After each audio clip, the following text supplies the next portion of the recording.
his real sexual behavior began to blur a bit. Again, he didn't blame pornography for making him do what he did. He was able to reflect on the way in which pornography constructed a world in which sexually abusing young girls became possible for him. Guys will say violence is bad, men's violence against women is a bad thing. I don't agree. We shouldn't have all this rape. We shouldn't have all this battering. It's a bad thing, and they'll agree. Okay, so we get a consensus.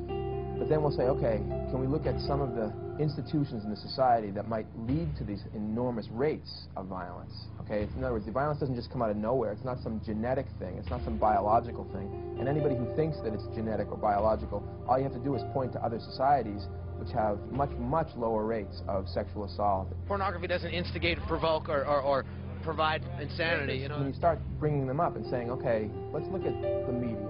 Let's look at pornography. Let's look maybe at the sports culture. In each of those cases, when you start bringing these things up, guys who just 5 minutes before had said, yeah, we think that rape and battering and sexual harassment are bad things and we should do something about them, the same guys often are then saying, wait a second, it's not about pornography. It's not the issue. Pornography leads to violence against women. How would you respond to that? That bugs me. That bugs me.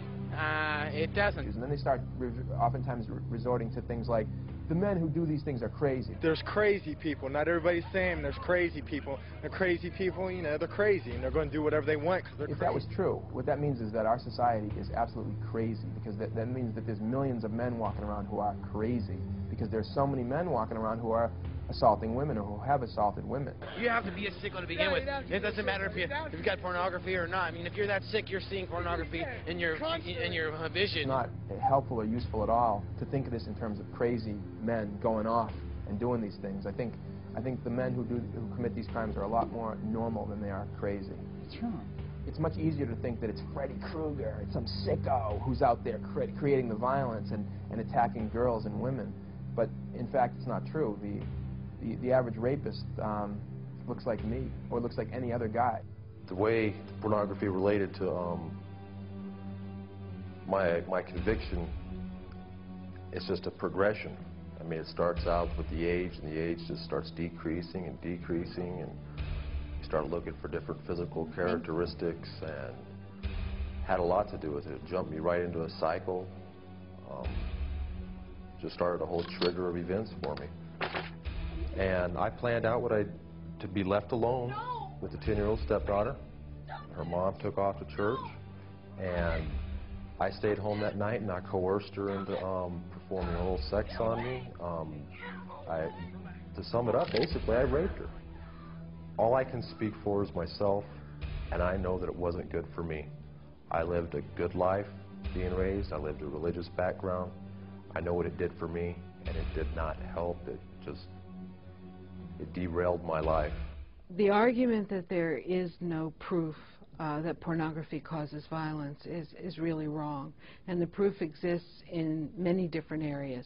There have been a great many scientific studies in university laboratory situations exposing men to pornography and then measuring their changes of attitudes, their reactions, their willingness to rape, their willingness to commit acts of aggression against women. I mean, this research has been going on a very long time, and virtually all of it shows that with what these researchers call aggressive pornography, by which they sometimes mean pornography that is violent, and they sometimes mean pornography that is simply brutal, that men's attitudes towards women and their willingness to commit acts of violence against women changed to the point where they are more willing to do things that were unthinkable to them before they were exposed to the pornography.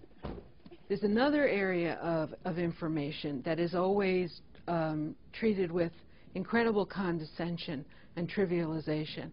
It's called anecdotal evidence, and that means that it actually happened to somebody and they know about it and they will tell you about it. My father began abusing me sexually when I was 5. I checked that out with him a few years ago. He told me that it began around then too. He'd come home often with pictures of women in sexual situations with other women, other men, or animals. I was abused by him until I was 13 years old. And what I realized from from my own personal life experience and the personal life experience of many, many, many other women and men that I've talked to. There's no question in my mind that pornography and sexual abuse and sexual assault, that there's a strong connection. I watched my own father become aroused and get excited by the pornography and then act out on what he was looking at. Here, let me show you some of the other ones. The police actually have a lot of proof. The FBI, police in various areas. Oftentimes when we do investigations involving individuals who target children for sexual purposes, we do search warrants and find various kinds of pornography in their residence or hidden away at some other location.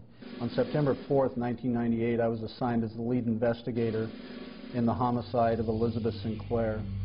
Elizabeth was 5 years old, and she was strangled to death by her 17-year-old babysitter, David Case.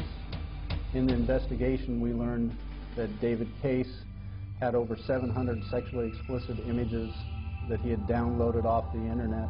Elizabeth was my 5-year-old daughter who was raped, sodomized, and then strangled by her 17-year-old babysitter who was a friend of the family. We had known him since he was 3 years old.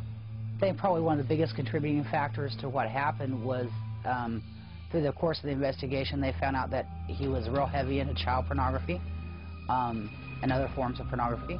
In David Case obtaining the photograph of the victim, Elizabeth, and placing it in with other hardcore pornography, child pornography pictures, he began fantasizing her. He was placing her in the same category as he was, as these other photographs. So he was fantasizing about committing those acts with Elizabeth at that time. So I truly believe that if pornography wasn't involved, if David didn't have access to it or the free access through the internet to the pornography, there's a good chance that this homicide would not have occurred.